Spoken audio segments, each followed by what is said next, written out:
Region 4A Calabarzon by Jean Clarence Caraig. Motivation. The Calabarzon region has numerous coastal areas and mountainous spots which are accessible attractions that harbor often to tourists seeking an immersive experience with nature. You will be glad and enjoy when you go to this beautiful nature and places. This picture of motivation is the word nature. Introduction. Rich in culture, heritage, and tradition, the Calabarzon region takes pride in its many attractions that date back to the Spanish era. It is home to many natural and scenic attractions that attract many locals to spend a day or two in any of the 5 provinces of Cavite, Laguna, Batangas, Rizal, and Quezon. Its regional capital is Calamba City, Laguna. There are 5 provinces in Region 4A Calabarzon, which is Batangas, Cavite, Laguna, Quezon, and Rizal. Past facts. Batangas, ang capital niya is Batangas City, land area 311,975, a major industries, agriculture, fishing, livestock, trade, and commerce, number of cities 3, number of towns 31. Next is Cavite, ang capital or city niya is Imus, land area 157,417, agriculture, fishing, livestock, and poultry, trade and commerce, industrial zones. Number of cities niya is 6, number of towns 17. Next is Laguna, ang capital city niya Santa Cruz, land area 191,785, major industries, agriculture, fishing, livestock, and poultry, trade and commerce, industrial zones. Number of cities 6 din po. Number of towns, 23. Next is Quezon, Lucena City, land area 906,960, major industries, agriculture, fishing, industrial zones, number of cities 2, number of towns 39. And last is Rizal, Antipolo City ang capital, land area 119,194, major industries, agriculture, trade and commerce, tourism, textile, manufacturing, and mining. Number of cities 1, number of towns 13. Meron po tayong dalawang port of access which is by sea and by land. Batangas Seaport Terminal is a key gateway in the Philippines Nautical Highway System connecting the island of Luzon to several provinces in the Visayas and Mindanao region. It connects the provinces of Bataan to Oriental Mindoro, Western Visayas, Negros Island region, and Zamboanga Peninsula. And sa by land, via Philippine Highway, via Southern Tagalog, Artillery Road, via SLEX or Cavitex. The provinces of Calabarzon region is very accessible from Metro Manila and various parts of Luzon by land. Several bus companies offer daily trips to these provinces and also with different routes. Attractions and activities in Batangas. Number 1 example is Laia Beach Resorts. Perfect destination para sa mga beach lovers. Maganda yung buhangin dyan, tapos malinaw talaga yung mga tubig. Located siya sa San Juan, Batangas. Next is yung Monte Maria Shrine. Isang township project at pilgrimage site sa Batangas. Kilala ito bilang Mother of all Asia. Isa ito sa mataas na rebulto. And last is yung Taal Heritage Town. Ito ay dating matatagpuan sa San Nicolas, ngunit napilitan silang lumipat sa maayos at magandang location na mas malayo sa Taal Volcano. Ang Taal na yan ay isa sa mga sikat na mga lumang bahay o museum. Dito lumaki si Marcela Coronel Mariño de Agoncillo na itinayo noong 1770s ng kanyang lolo at lola, sina Don Andres Sausa Mariño at Doña Eugenia Jocno Mariño. Historical, cultural, and heritage attractions ng Batangas, which is Taal Heritage Village, Mabini Shrine, Jan Malvar Museum, Jose Laurel Memorial Library, Punta de Santiago Lighthouse, Paro de Punta de Malabrigo Lighthouse, Tanawan Church, Basilica of the Immaculate Conception, Church of Guillermo and Our Lady, Kaysasay Shrine. Next is natural attractions ng Batangas. Kalatagan Mangrove Forest, Taal Lake and Volcano, Verde Island Passage, San Juan, Laia Beach, Tinga Falls, Ilihan Falls, Bulalakaw Falls, Mahabang Buhangin Beach.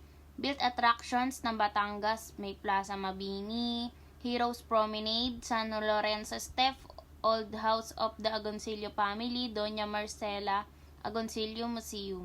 Range of accommodation in Batangas, meron tayong White Castle Hotel and Planet Dive Batangas. Air-conditioned rooms, free wifi din, free private parking, Bawat room may closet and private bathroom with shower. Located siya sa Balibago, Lian, Batangas, 12 minutes drive from Calatagan Golf Club, Alpina Aqua Farm, and Nasugbu Public Market.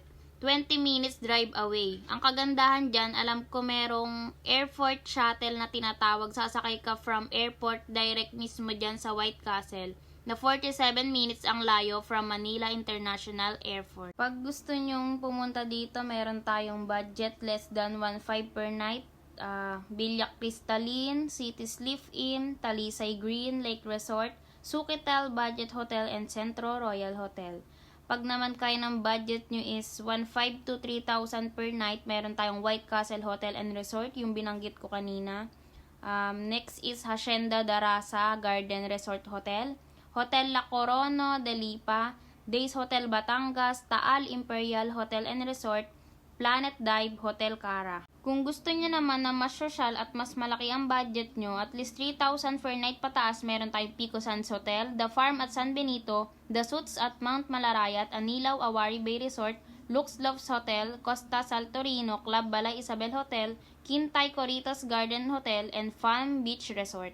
Food and delicacies ng Batangas. Ayan, number 1 na dinadayo talaga dyan, which is yung bulalo. Sunod yung kaldereta, Batangas Lomi ang nasa picture, goto, tapos tapang, taal, and kapeng barako. Festivals and special events ng Batangas, merong Soblian Festival, Kabakahan Festival, Parada ng Lechon, and Lambayok Festival. Sa Soblian Festival, alam ko ginaganap siya ng July 23, tapos yung Parada ng Lechon, June 24, ang Lambayok Festival, December 12. Next is Cavite. Ang attractions and activities ng Cavite, which is People Park in the Sky and Corregidor Islands, Cavite. Ang People Park in the Sky, tinatawag din siyang Falas in the Sky, isang makasaysayan urban park sa Tagaytay, Cavite. Next is yung Corregidor Island, Cavite. Located ito sa entrance sa Manila Bay. Ang isla ng Corregidor ay kinilala ng mga Kastila bilang isang strategic defense location nang dumating sila noong 16th century.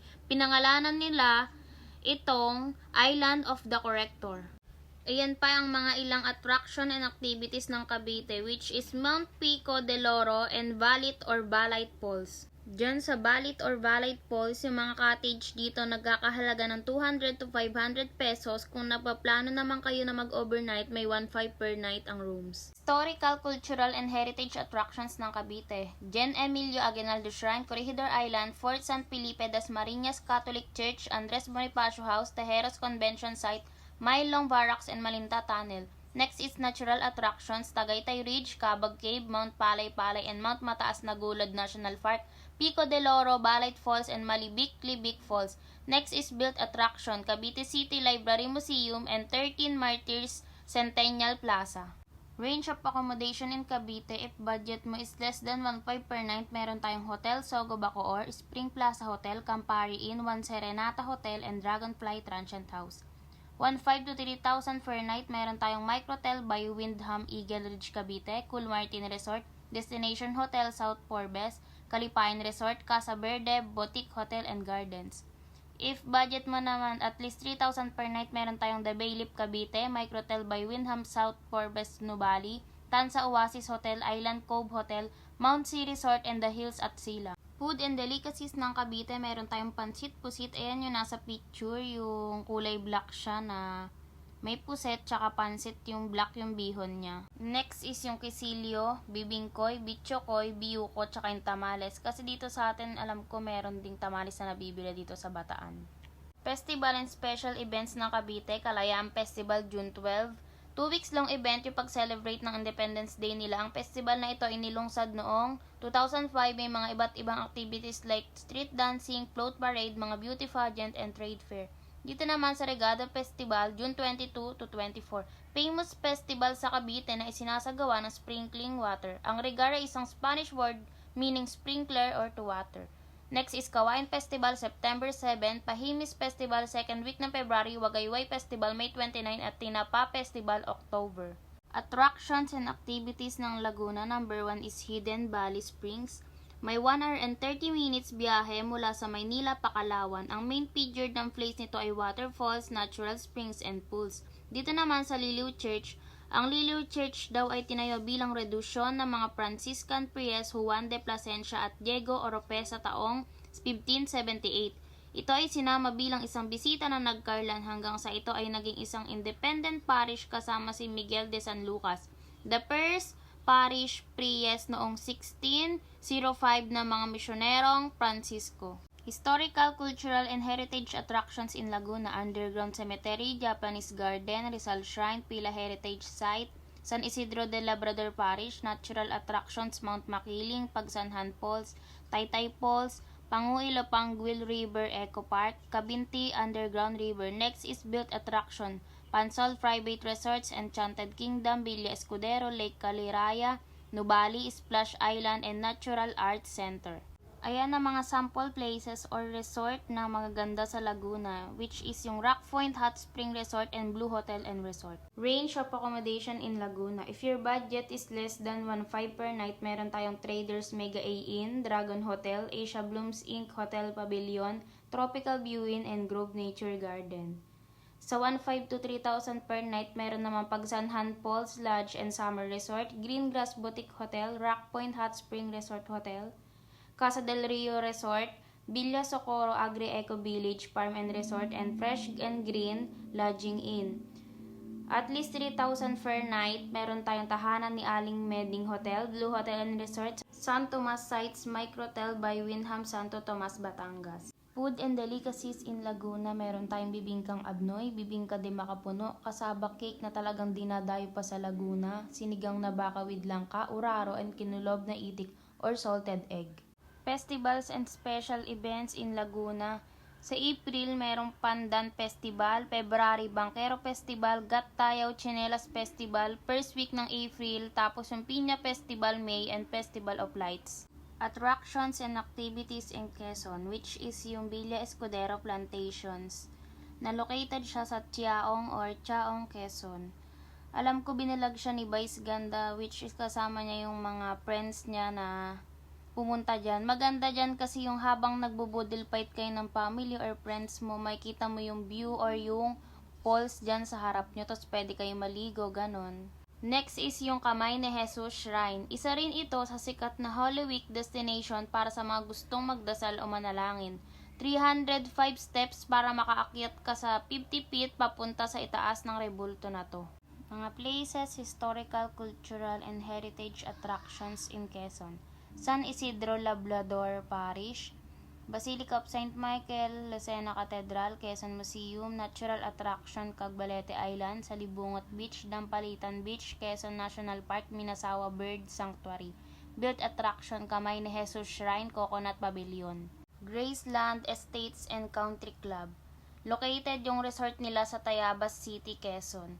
Isa ito sa magandang place or resort na pang families, corporate events, mga organized groups. Batis Aramin Resort and Hotel. Located sa Lokban, Quezon, nag-o-offer sila ng mga spa, outdoor activities at iba pa. Matatagpuan ito malapit sa Kamay ni Jesus Shrine. Dagdag ko na din yung sa Laguna Tourist Spot, yung Enchanted Kingdom. Isa yun sa kadalasan na pinupunta ng mga vlogger, gumagawa sila ng mga content doon, nagra-rides, namamasyal, ganon. Pati na rin yung mga estudyante kasama sa bucket list ng tour nila, yung EK. If your budget is less than 1.5 per night, meron tayong First Quezon Premier Hotel Lucena, Quezon Premier Hotel Candelaria, Grand Central Hotel, and CityLink Hotel. 1,500 to 3,000 per night, Queen Margaret Hotel Downtown, Mountain Rock Resort, the St. Joseph Residential Suites, Nature Villa B&B, and Alroa Spring Resort. At least 3,000 per night, meron tayong Graceland Estates and Country Club, Batis Aramin Resort and Hotel. Yung pinakita ko kaninang features, and nandun na din yung mga details. Food and delicacies in Quezon, merong Lokban Longganisa, Pansit Habhab, Hardinera, Budin, Tinoktok, Pinais, Kalamay, and Kilawin na baboy. Kadalasan yung mga nagbabakasyon sa inyo na taga Quezon, ay yung karaniwang pinapasalubong nila yung longganisa. Mga picture pa lang naman dyan ay halatang masarap na. Festival and special events: Pahiyas Festival, May 15, Nyognyugan Festival, August 15, Tai Chi Noy Festival, Mayohan Festival, May 15. Last is attractions and activities in Rizal: Pamitinan Cave, Pamitinan Cave is a limestone cave in the foothills of the Sierra Madre, located sa barangay of San Rafael, Municipality of Rodriguez. Ang cave ay dating kilala bilang Cave of Bernardo Carpio. Next is Boso Boso Church. The first church na itinayo as a mission church para sa mga Franciscans noong 1669. It served the Dumagat people of Lanatin and Linutan in the mountains of modern-day Rizal Province. The Nuestra Señora de la Anunciata Parish Church, ayan ang iba pang tawag sa Boso Boso Church. Siya ay Roman Catholic Parish Church located sa Sitio Old Boso Boso, Barangay San Jose in Antipolo, Rizal. The food and delicacies in Rizal ay yung mga sample pick ng sinigang sa miso, balaw-balaw, fried itik, okoy, binarutak, lauya, nilasing na hipon at adobong matanda kung tawagin. Festivals and special events: Gigantes Festival November 22 to 23, Feast of San Isidro May 15, Month of May is Santa Cruzan, Kaluskos Bamboo first week of December, and Sikaran Festival last week of January.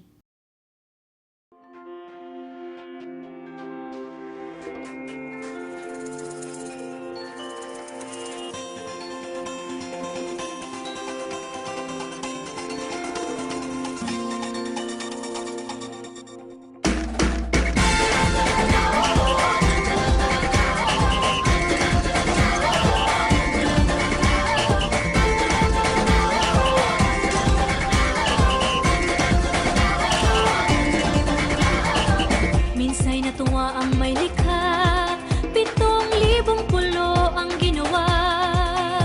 Mga hiyas na inilatag sa malasutlang dagat. At ang bayan niyang pinili, nasa dulo ng bahaghari. Kaya't 1,000 kulay nangaakit kumakaway. Piliin mo rin ang Pilipinas, kapulo ang kwintas ng perlas. Piliin mo, yakapin mo, kayamanan niyang likas. Piliin mo ang Pilipinas.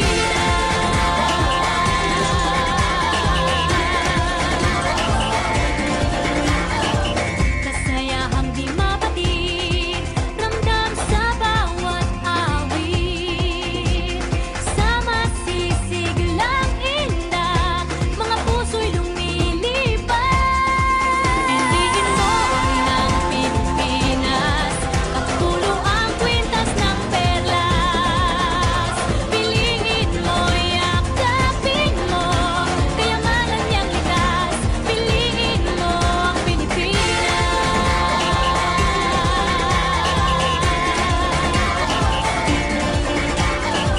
At ang ngiti ng may kapal, taglay ng bawat nilalang. May lambing na tumutuyan sa buong pakiramdam. Piliin mo rin ang Pilipinas, kapulo ang kwintas ng perlas. Piliin mo, yakapin mo, kayamanan niyang likas. Piliin mo ang Pilipinas. Dito ay itinadhana, araw-buwan at mga tala. Ganap na magniningning, kailan may di magdidilim. Yeah, if you know what I'm talking about. Suitcase in the house with the party's out. First choice, first love, if you ask the crowd. Come on, shout it out. Everybody's gonna dance to this. I see the whole world party in the Philippines. Now with Angelique, Quinto Bueno on the TV screen. This is like a samba, coming into Manila with the hitting and drums. Yeah, so shake it up and dance it like no more drama. And check the girls, just Philippines, throwing a dot. The world is solving, but we ain't walking. We keep on dancing, that's how we rock it. 7,107 islands of PVC pieces of heaven. Piliin